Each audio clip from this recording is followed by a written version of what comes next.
And it showed me that it was a magnificent pear tree that had this most gorgeous, beautiful, big, juicy pears. And it's going to be very interesting to me.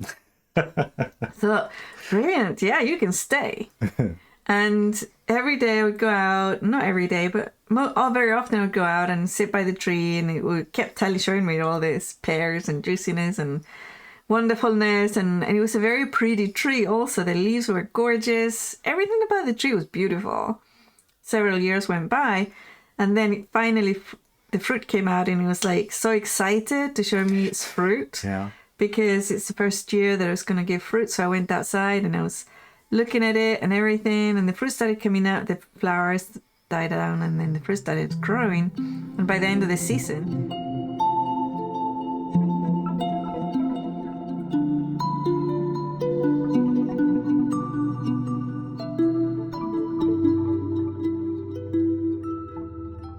Welcome. to the We Talks podcast. Right, a podcast based on a newsletter. Which is that? Newsletter, all of this lives at the wetalks.com.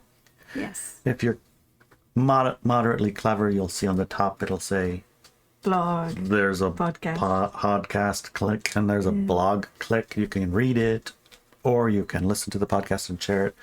Or if you go to the We Talks, you can get an idea of what we even mean when we say the we. Because it's not entirely clear, and even when you figure it out, As you have found, honey. then you don't know. But you have you're beginning to get a glimmer of a bit of an idea. The glimmers and the bits of the ideas, are good enough to start. Mm-hmm. We're not going to explain what the we aren't. We're going to talk today about trying to integrate different awarenesses. Mm-hmm. Because one of the primary things that differentiate the we from you or I on a normal basis is their state of awareness and what they are aware of, what they see and experience the world through as that awareness, I guess. Yes, indeed. Okay, Which is very different to how a singular person, like Inelia and Larry, are aware of the universe and the world. Yes. So let's give it a go. Let's start reading a little bit of the article. Okay. And then where questions come, we'll expand a little bit. Okay. That's a good plan. Shall we start? Okay. Imagine trying to integrate very different awarenesses. Yeah, I got to imagine that. Yeah, you do. You have to imagine it. Anyone who's listening to this, you do know what we mean by when we say awarenesses, right? Mm-hmm. How would you explain it, like to a toddler? I would say to a toddler. Yeah. I would say not Okay, a little older than toddler. I wouldn't talk to a toddler. Okay, let's try. Let's try a regular size, regular shaped human being. Person. Either sex, who happens to have some exposure to things like meditation, some exposure to, I guess, meditation practices, some exposure to maybe prayer and things like that, and ceremony. That type of human. How would you explain awareness to Larry? Awarenesses. So let's start with the singular awareness. I would say that an awareness is the aspect of our perceptions that allow us to have distinguish between inputs of data into our, in this case, through our physical body, into some sort of intelligence, and intelligence being a way of being able to put dots together and create a reality out of those. Like the inputs, the acceptance of information that relates to the... And it would be the range of those inputs. So awareness, your awareness field would be your range of perception as it comes in, and you're able to discern it. And that state of awareness, whatever one you happen to be, serves the state of the being's It can be very simple. Let's say you are looking at your phone and you're aware of your phone. Click, click, click, click, click, click. You're looking at your messages. And then suddenly a UFO flies past you, right? Because you're sitting in your garden and you don't see it. You're not aware of it. The input didn't come in because your range of awareness is very small on the screen of your phone. Now let's imagine that you're sitting there and you're aware of the entirety of your landscape that's outside of your yard. When that flying saucer goes by, you will see it. You'll be aware of it. Okay. The input that is there will come in because your field is large. Okay, so an awareness can be large or narrow. Yes. And by large, you mean less focused or focused broadly? Broadly. Okay. I think we've talked about awareness now. We feel that you do understand what the title of this article means. Oh, and by the way, these articles are actually written, by the way. Yes, good. Even is from the perspective of a soul and a body. Allow yourself the imaginings of stepping into what you call your personal awareness, mind perhaps, and also your physical body awareness. Then perhaps the awareness of a plant in your room or your office, and maybe a pet. How about the awareness of the live critters and bugs that live in your house? Stay with us for a few more imaginings. So do you see, like, your physical body is its own entity and it has its own awarenesses. Your soul is its own entity and it has its own awarenesses. But usually we perceive the world with a combo of both because the soul is living in the awareness of the physical universe through your physical body. So here's a question pertaining to awarenesses from perspectives, like from your soul perspective, for example, when you tap into water that your body's in, your soul might not have a perspective of it's hot or it's cold or you're making me cold or any of those things. It might be a completely like perspective of oh, it's pleasurable, maybe look at that. Maybe it's pleasurable or maybe it's not pleasurable to have the body's experience. Yeah. Maybe, you know, right? Yeah. But the body's perspective of that same thing, its awareness of that same thing. Maybe the water's hot and it's burning me, cold and it's freezing me, or whatever, right? It's like a visceral. Yes. And a soul one would be less. So the awareness from the perspective of the awareness seer, right?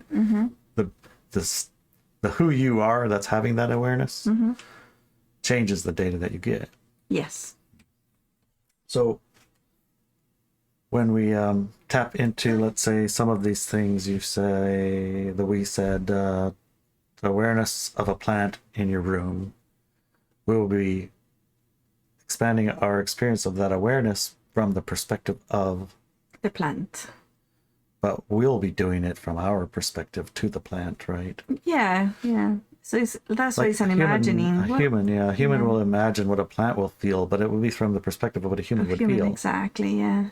Right? Is there a way to... Is it possible for human bodies to have the actual experience that the plant has? Not the body, but definitely the soul. There's a little exercise called borrowing that I teach in my mystical classes. And it's basically you move your awareness, your point of awareness into the plant, and then you learn what that language is. So you learn what... Hey, enough. You learn what the senses and the data that comes into the plant and what that means. Okay. Which is very different to, let's say, your body and the same information. Right, because when I was doing this... Then you have to translate it after that. Yeah, when I was doing this exercise, my awareness as this or that, as a physical body awareness, it's like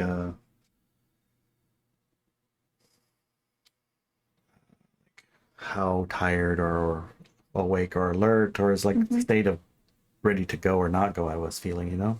Yeah. And from a plant, when I thought plant, I thought the first thing would be like thirsty, right? The plant is thirsty? Right, well, that's what my interpretation of it would have been that plant's thirsty. Yeah, and you have to take that into consideration, that any information you get from the plant, from its awareness, you're going to interpret it through human language.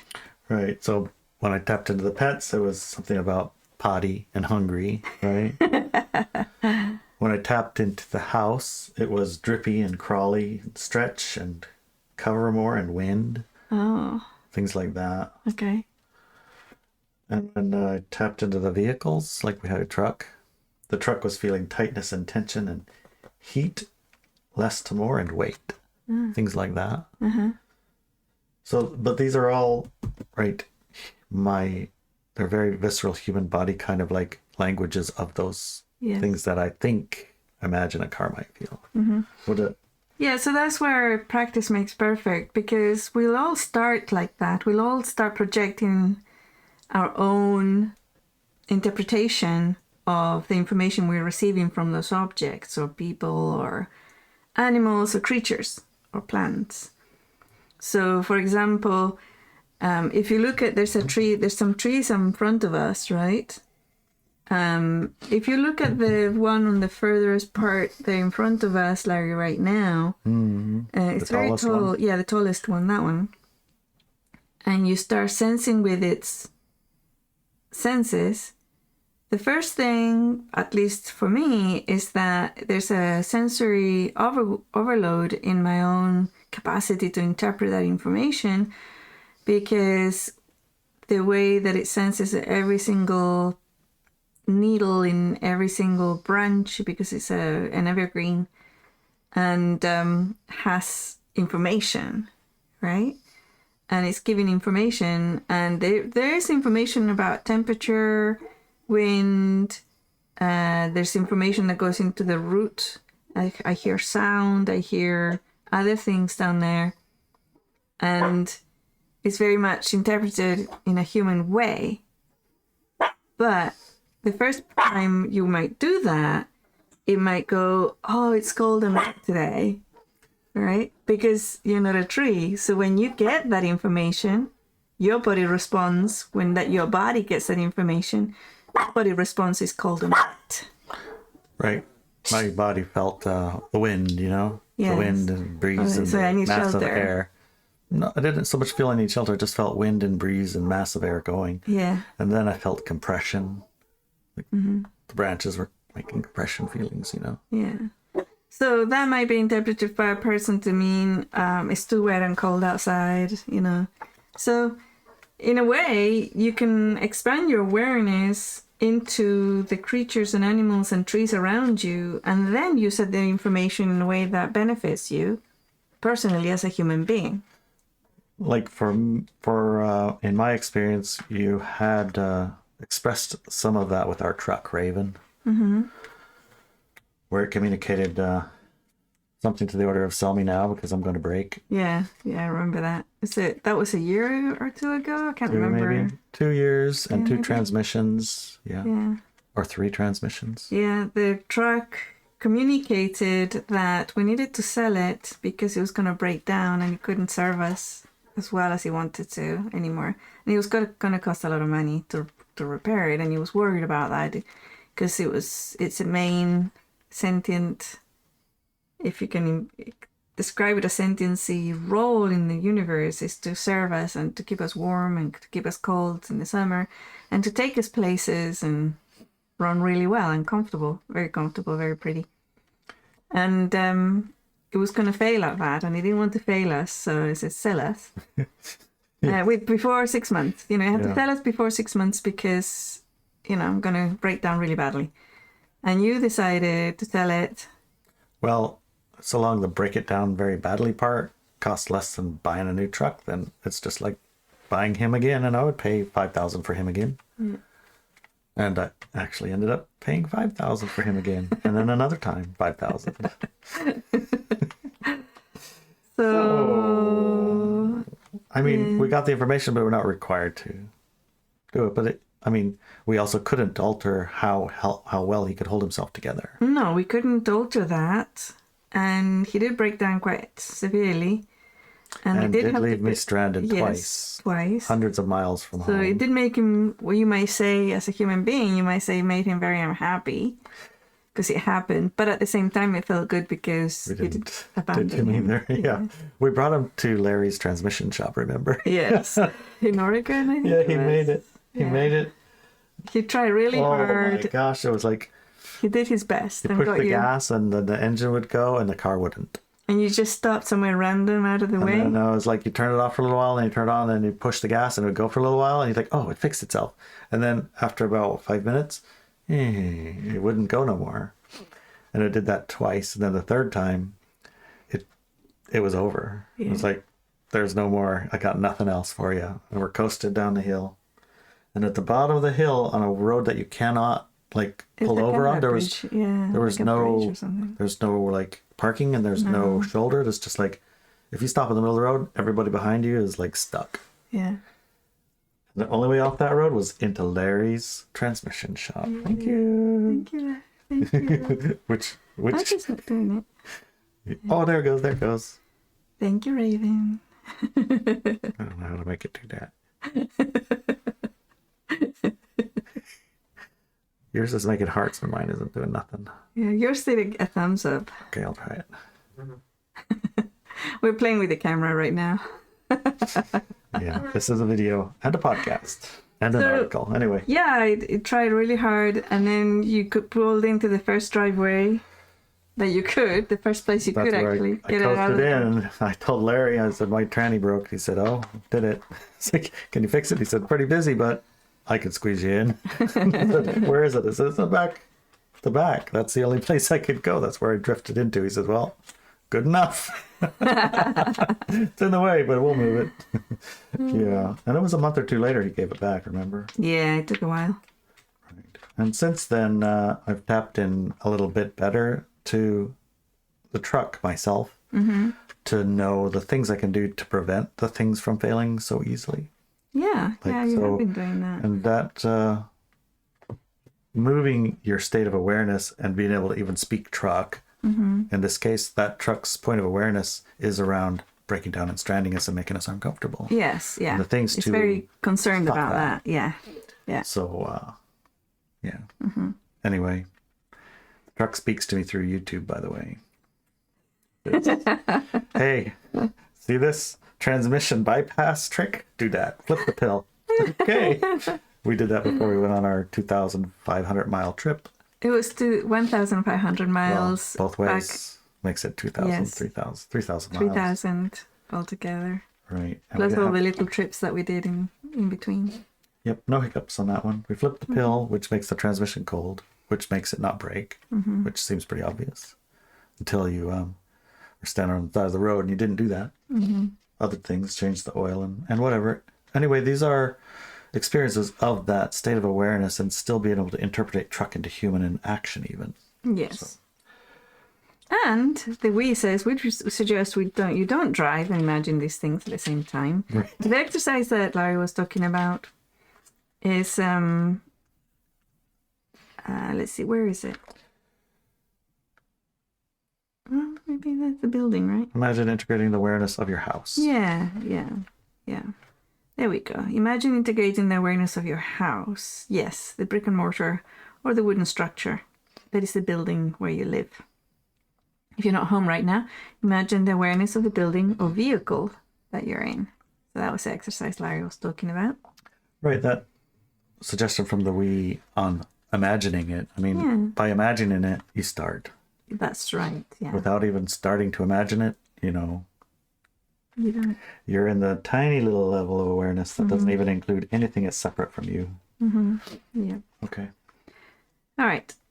Our we consciousness, and if you haven't read our previous writings, the name we is just a humorous given name that Inelia thought for us. We don't actually have a name in your or any other language. Has this issue? What is the issue? I don't know. Why did you say that? Anyways, we don't actually have a name in you or any other language. Period. Yes. We might. So the issue is about the awareness translation, right? So from a building, how do you translate it into human? Or your vehicle, all that. That's the issue they have. Okay. We have had some level of success, minute, in integrating our singular awareness construct, which we call Inelia, and the other consciousness. We won't call it larger, though we call the we. Right. That was the thing. There's a size of consciousness. It has a size. A size Or a and complexity. interpretation and the forms of input that different machinery can bring you, right? So a tree has certain ways of input, which your body has very different inputs, like Right. Body has eyes and ears and skin, temperature and taste and those data inputs. And trees hearing. Trees Don't have eyes. don't have eyes or ears or noses. But they can see and they can hear and they can smell, but in different ways, right? Oh, okay. And a vehicle has a certain level of those, and a city probably even has like a multitudinal of those. Yes. So they are different sizes. It's fair to use size as a word. And nature of those perceptions. The nature of the perceptions are also different. So when we translate this into singularity of Inelia Benz and we, they have different sizes? Yes. They have different, if you imagine them to be packets of data, let's say we're talking about 3 bytes compared to 50 gigabytes of data. Right. Coming in per second. Yeah. Right. So if you look at it from that perspective, yeah, it's the size, but also the nature of that data. So let's say the data comes in as a sound and a different piece of data comes in as a smell.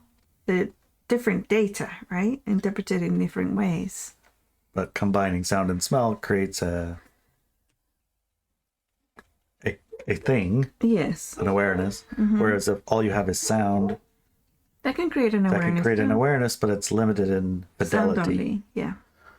So the we's fidelity is larger than the singularity's fidelity, right? Right. Because we have inputs that are more like infinite. Yeah, in but time and in they space. say we won't call it larger, right? They don't want to call it larger because then we get into the interpretation of the human brain when you talk about the larger capacity to have awareness and stuff like that. And it's not that way inclined. Our limitations are chosen, right? We choose our limitations. In our inputs as a human body, as a human physical body with a soul, we choose the limitations. So our actual fidelity is larger. Maybe if you use the word size. Okay. Yeah. But we choose to have very small packets of information to make it into our awareness. To have the experience we're having. Yeah. Okay, got it. Okay. And we don't have that. No. But they wanted to see what it's like. Okay. Our awareness field is so radically different to human awareness fields that when we speak directly to people, they end up talking about bananas or about themselves, which is, by the measure of universal complexity, bananas too. You know what's very annoying about that awareness is as you become aware of it, then you notice everybody doing it, and they become less interesting. Because you used to spend the time that they were talking about themselves thinking about how to talk about yourself. Now you hear them talking about themselves and you're not thinking about talking about yourself. You're thinking about, what am I going to not talk about myself about? I don't want to do that. I don't want to talk about myself. How do I avoid it? Yes. Oh no. It's the first step to recovery from I, me, myself. Yes. Anyways. Yeah. Okay. Inelia tells us that you will be offended by our experience of your self-interest. Oh, yes. But we wanted to use the above words to illustrate the difficulty in trying to integrate very different awarenesses. Imagine yourself in a forest. Okay. It is breezy day and the rustling of leaves around you sounds like the ocean. You can smell the damp earth and moss on the trees, bringing a fresh and cool sensation to your skin. Are the trees speaking to you? Is the moss? The wind? And if they were, with that speech be interpreted by your intellectual functions into human speech. And then, with that message be talking about you, giving you advice, telling you what to do about a certain situation, giving you the answer to specific personal problems. Would you think that the forest is healing you or trying to tell you something? Well, chances are yeah, probably. That the forest, the moss, the wind don't know you're there. What? But birds are important. At least don't know you are there as Mary, Joe, Philip, Catherine, Larry. Think about that for a minute. Yeah, that's a pretty good point. Chances are that the forest, the moss, and the wind cannot grasp that you have issues or problems or need healing. Those things don't exist in other intelligence awareness fields. To those intelligences, you are maybe a field of warmth, movement, electrical frequencies, and vibrations. Yeah. Humans interpret everything in human terms. Trees interpret everything in tree terms, as does moss understand things in moss terms, and the wind understands the universe in wind terms. Yeah, that's the best part about this article is when you think about it like that. I mean, we've heard it before. I think in a documentary, something about you can't speak to the fire in human words. You have to use fire words. They didn't go to college to learn English. They didn't go to college to learn English or Spanish or anything English. Yeah. Right. And obviously, one of the problems is that when we went to college, they didn't teach us fire or moss or tree. Exactly. Right? Yeah. So it sort of like reinforces our separateness from our environment. Mm-hmm. I think that's like one of the primary things that we're taught is that we are separate from our environment. Mm-hmm. And that becomes ingrained in our experience. Mm-hmm. Yeah, bringing back the example to rave in our truck. Yeah. I interpreted it in that way, right? Because I know nothing about trucks. So all the information he was giving me that I could understand was whatever bling, bling, glunk, glunk, click, click, and it's over, right? Yeah. Now, when you tap into Raven, you know about cars. So when you hear the clink, clink, clink, clink, clink, clink, you know exactly what part of the truck's talking about. Yeah, right? It's like, you're talking truck. If it's something major that's going to get us stranded, then it's either the engine or the transmission. And the engine is going to be a problem, but the transmission, I mean, it's a few $1,000, we'll fix it. So you understand that? I didn't. Yeah. Right? Because you have an awareness of truck. You speak truck. More so than you. Than me, yeah. For me, it's like when the generator broke down and somebody was asking me, I was telling someone about the generator breaking down, and they said, oh, what happened to the generator? And I said, well, Larry told me, blah, blah, blah, the generator, blah, blah, blah, blah, blah. So I'm going to blah, blah, blah, blah, blah, and change the blah, blah. And then I'm going to clean the blah, blah, blah, blah, blah. And then the blah, blah, blah, blah, blah, blah. And it should work. It did. Right? Yeah. But that's what I understood. I don't speak generator. Okay, you speak generator, I don't. But I know that it worked better after you blah, blah, blah it, you know? So it's a little bit like that. It's not a language you can't learn, but it's not a language maybe you want to learn. Not everyone wants to learn fire. Not everyone wants to learn truck. Or generator. Or generator, which is basically truck. Okay, see, I didn't know that. Translated to no transmission. Instead have electrical generator on the end. What else? Blah, blah. Exactly. To me, it was like blah, blah, blah, blah, blah. Okay. Right? Yeah. Yeah. In a previous article, we talked about how we are still in conversation with a distant ocean. We're the sand that makes a beach, and the conversation takes millions of years. The ocean converses in mineral and life-rich watery terms, while the sand converses in crystalline ways. Do you understand that part? Yeah, I really love that. If you haven't heard this part, check the last podcast. Mm. The conversation that we are currently having with an ocean as the sand. Mm-hmm. It's really mind-blowing, really. Mm-hmm. I tap into it sometimes.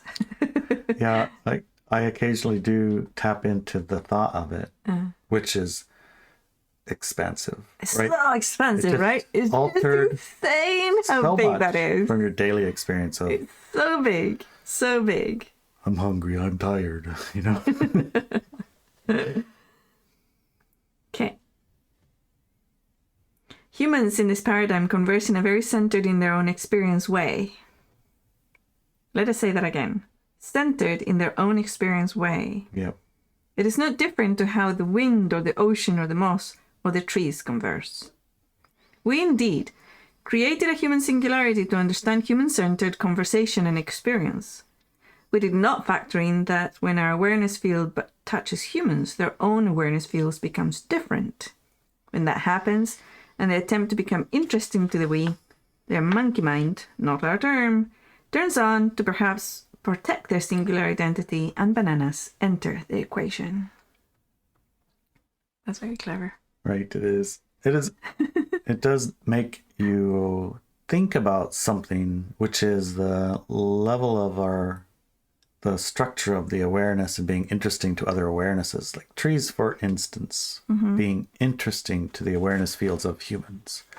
Then, Allow them to yes, proliferate. you know, it's interesting because one of the things that we learned, have been able to experience physicality on the earth, was that beings that they had met in the past, some of them were much, much, much larger now.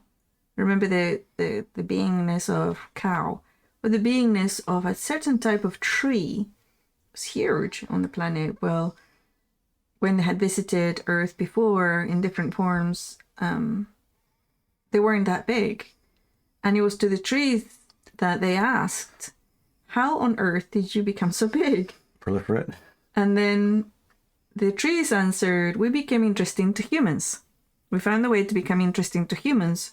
And when you become interesting to humans, your species is going to explode. Explode on the planet. Right? Yeah.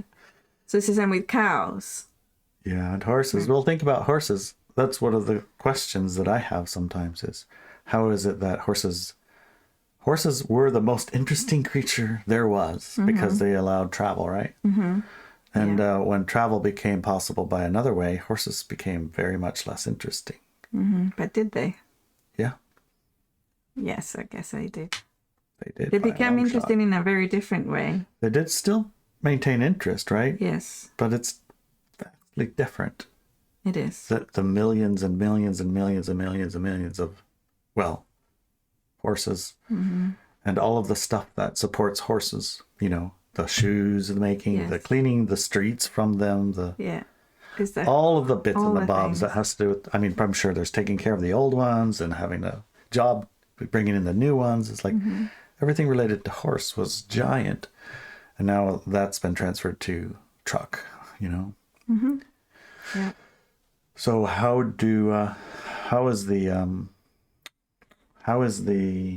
does the being become interesting, maintain their interest?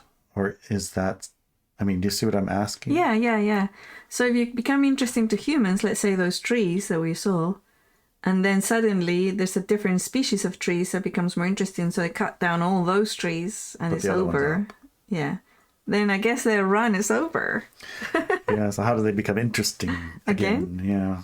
I mean how they become interesting in the first place was, it was a thing that they said, we became interested in humans, that's how we proliferated so much. And I'm sure it was similar with horses.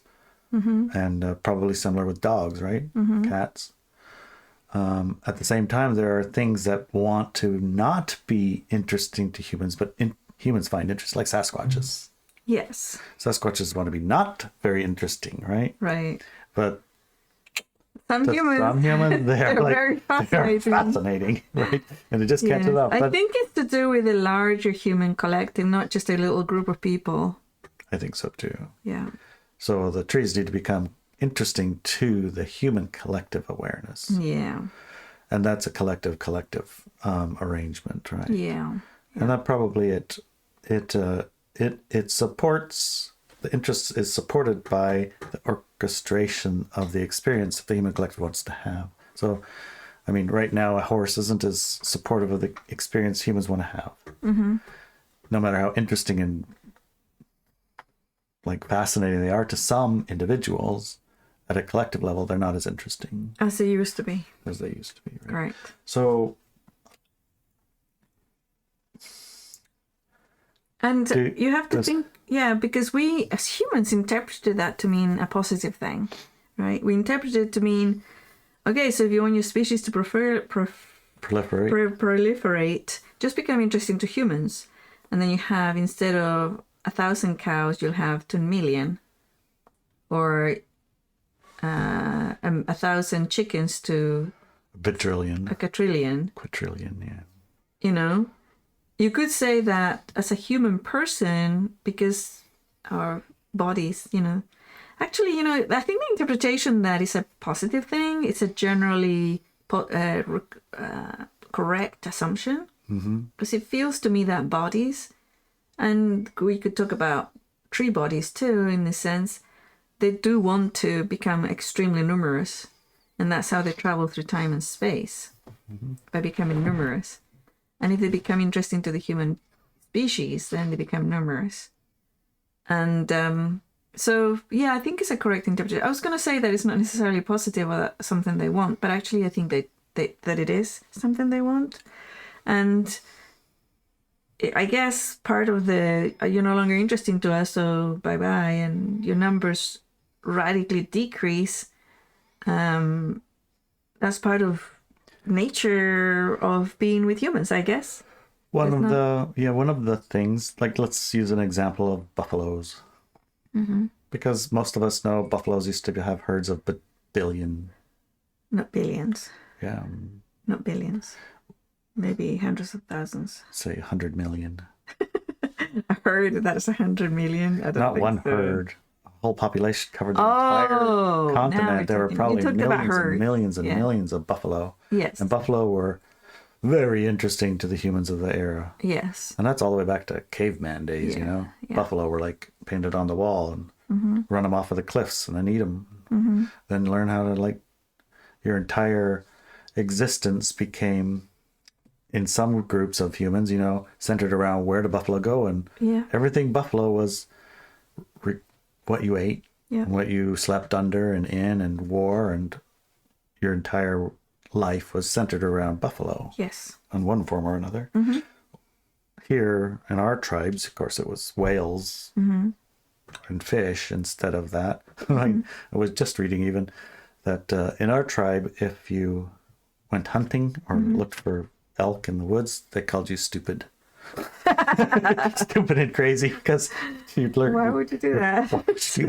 That's ridiculous. Go that way. You turned around, you put your back the wrong way. Yeah. Something along those lines. It was kind of a funny story. But the buffalo were fascinating, right? Yes. And that was a human collective group of, probably also thousands and hundreds of thousands of people.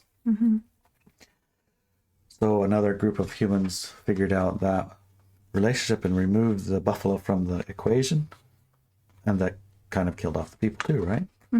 Yeah. And it's interesting that awareness, the awareness that the in that symbiotic relationship, you just had to get rid of the buffalo and then the people would go away. And they wanted those particular groups of people to go away because the paradigm of their experience of life was different than the one sought after, sought to be imposed by the other one. But these are the real effects of states of awarenesses and how they interact with each other. Yeah. But I think that buffalo are still interesting to people, but not to the level of extreme the survival. same as horses and cars. Yeah. It's buffalo and, I don't know, Walmart. Right. Yes. Walmart became very interesting. Instead of Walmart. Right? But it's true in a way. For our international crowd, Walmart is a supermarket chain in It covers United the whole States. US, yeah. Anyway. It's an interesting thing about it in those terms. So trees became interesting to human awareness field at a collective level. At an individual or individual level, trees are very interesting to some people too. Yes. And the natural question to go with that is, how do you as a human individual become interesting to an individual tree? Yeah, because then you go back to the I, me, and myself. Yeah, that's much more fun. And I'm glad you brought that up, because this is one of the human drives to become interesting to others. I mean, it basically rules an entire entertainment industry. You know, it's like people who want to become very interesting to millions of other people or even billions of other people. We call them famous. And then they become some sort of like godlike entity, Right. you know, to the population. And having met some of these people, it's like they live in like fear and of losing all that, or it's like a fix because they want to be loved, you know, and that's the only way they feel loved and admired, and all those things are like endorphin hits for them. And then if they don't have it, they don't get those endorphin hits, you know. And it's also funny too when they travel or they're like trying to go places or do things, they try to like hide themselves so nobody recognizes them, despite the fact that they want to be recognized by millions. Yeah, Like, it's very that's a odd. pretty interesting tension. Yeah, they don't want the attention in the supermarket or whatever. Yeah. So for a tree to find a person interesting, it's one of those human thoughts. I want to become interesting to that tree. Right. Yeah. What do you got to do to a tree to make the tree want to watch you? It's like for other people, you sing on dance, if you comedy show. So what do you do people for a find tree? you interesting. What do you do for a tree to say, wow, I love that human. I wish he'd come by more often. And that might work, you know, because trees do want to become interesting to humans. So sing and dance. no, I don't think they sing and dance like doing anything for a tree. But you can tap into its awareness and maybe connect with it. Yeah, and maybe make yourself visible to it in its terms. Sit there for long enough for it to notice you. Yes, there you go. For example. Right. You might need to, bring a tent.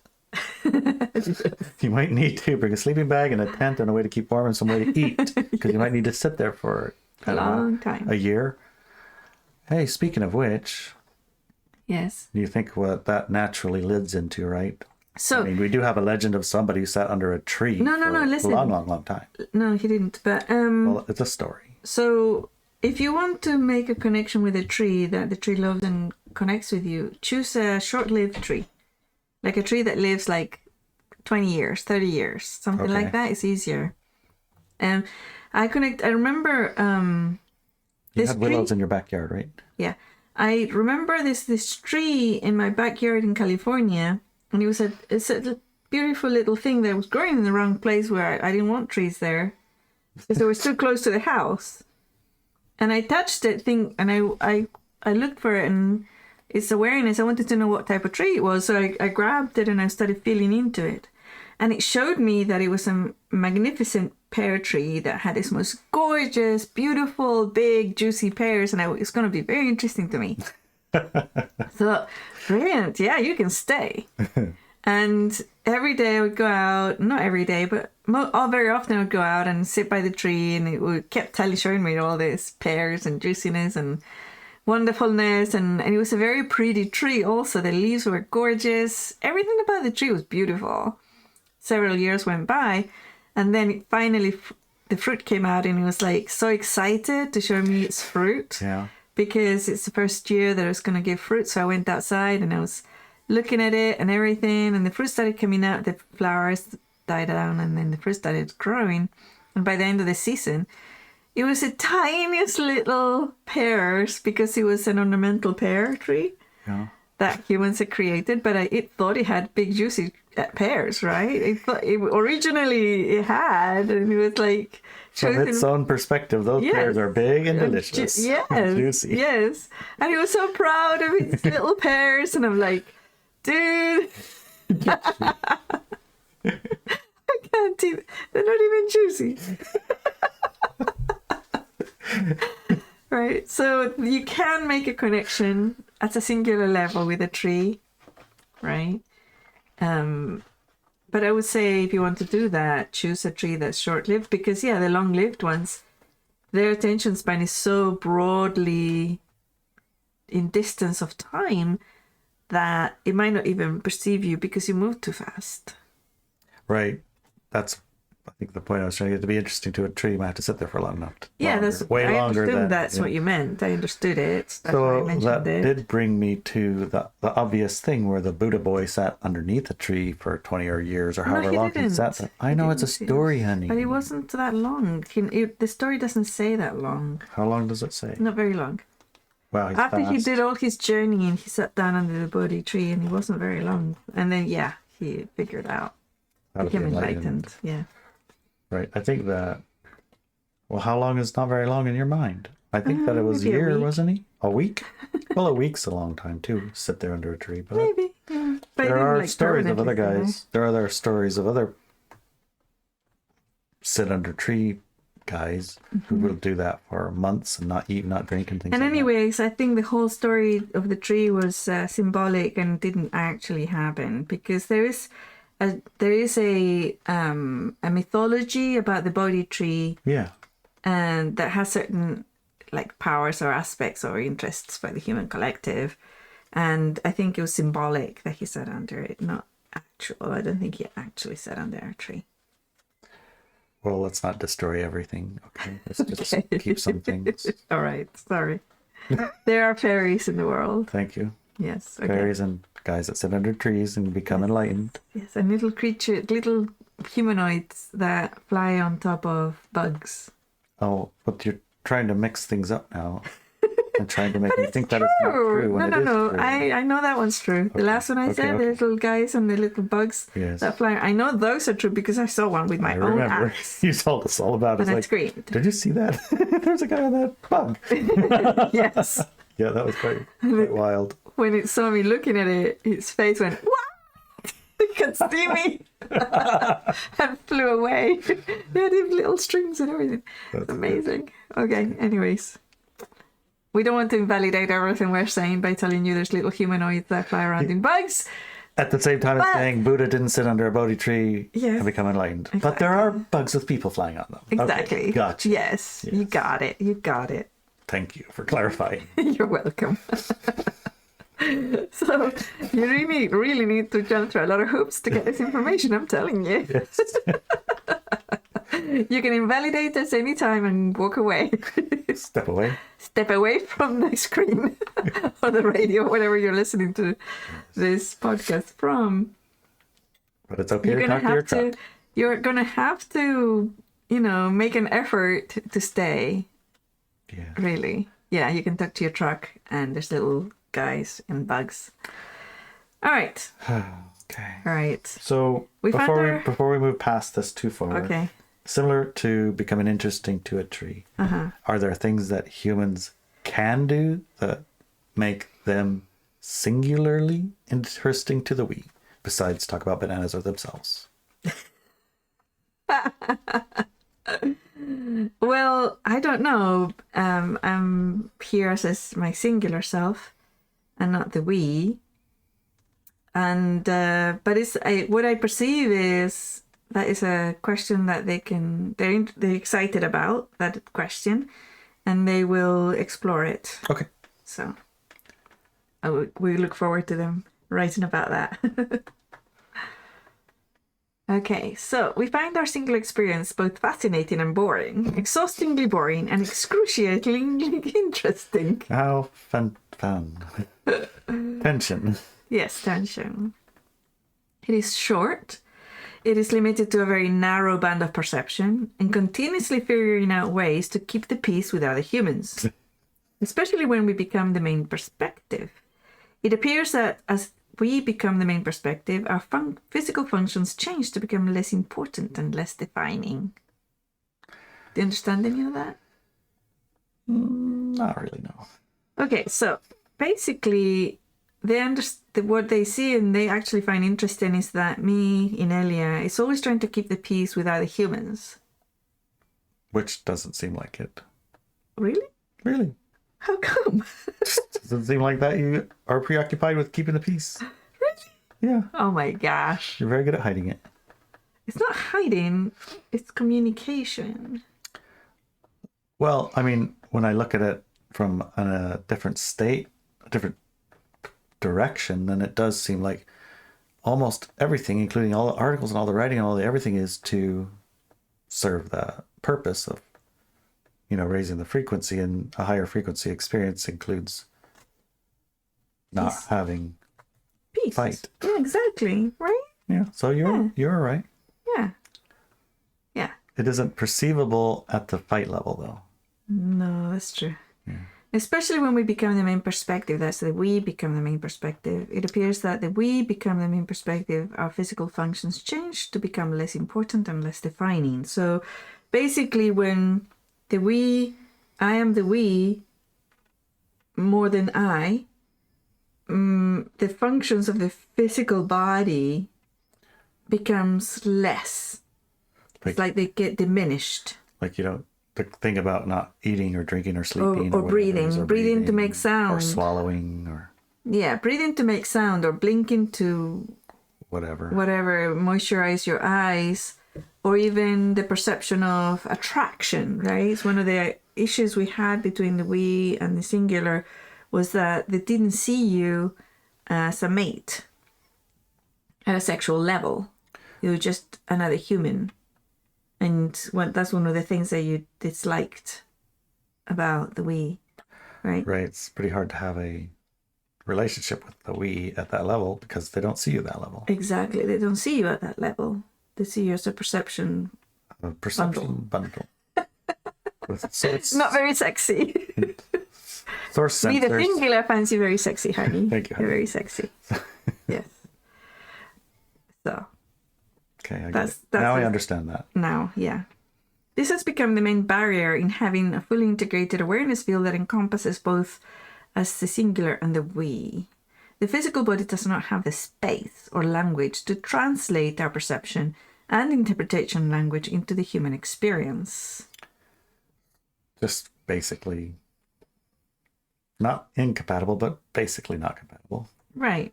If they had been compatible, they would have just been able to incarnate into human form anytime, yeah. At any time without creating a singular soul, right? Imagine trying to integrate the awareness of every person on Earth and not lose yourself or your own importances in the process. We do not recommend that you do this. And that is an interesting example because growing up, that's exactly what I used to experience. So I would open my eyes in the morning or during the day if I relaxed a little bit, and I would be hearing every single thought on the planet. Right. And the conversations they were having, which was different to their thoughts. And all the inputs of cold, hot, whatever, dying, giving birth, having sex, going party, giving a lecture, flying an airplane, all at the same time. Can you imagine giving birth, flying an airplane, going party, reading a book, giving a lecture at the same time? No, can't imagine that. And that's just 5 things. I know, that doesn't 5 That's just million. 5 things. It's just 5. Exactly. And then I had to shrink my awareness to become just my thoughts, right? Yeah. And at the same time, open it up enough to have the experience that you came for, which was to understand the other experiences too. It's not just singulars, but the singulars in relation to others. So but it was really difficult because shutting off even the people around me and their thoughts was an effort. Right. So, at some points we think, oh, it's so hard to be a human, but actually it's pretty easy. Because, the experience of... It's designed for the experience. Exactly, yeah. And the we isn't designed for this experience. No. Had to learn it. Because then you don't have any importances. I mean, which one are you going to pick? Right? Yeah, which of those 7 million experiences that are happening currently are we picking? 7 billion, hello. Actually, it's 2 billion now. I think the population of the planet went down to 2 billion. Yep, I think so. If you don't believe me, look it up. Look it up. Just go add up all the populations of all the cities. Yes. And pretty soon you'll get to the end of the number, and the number isn't 8 billion. It's around 1. Yeah. Maybe 1.5. Maybe 2. And if you add in the little tiny villages that you didn't really count, it's still going to only end up 2. Uh-oh. Yeah, so the changing perceptions of the world. Okay, so we came to understand the human experience. We came to understand the human experience. We came into Earth incarnated to understand the human experience. We are not doing a good job. Most of the human experience we have witnessed or had ourselves is incomprehensible to us. Like Truck trying to figure out why humans are bored or hungry or whatever. Like, Yeah. what is that even? Yeah. I get it. We have guides and teachers, but they're not in this timeline. In this timeline, we figure things out ourselves.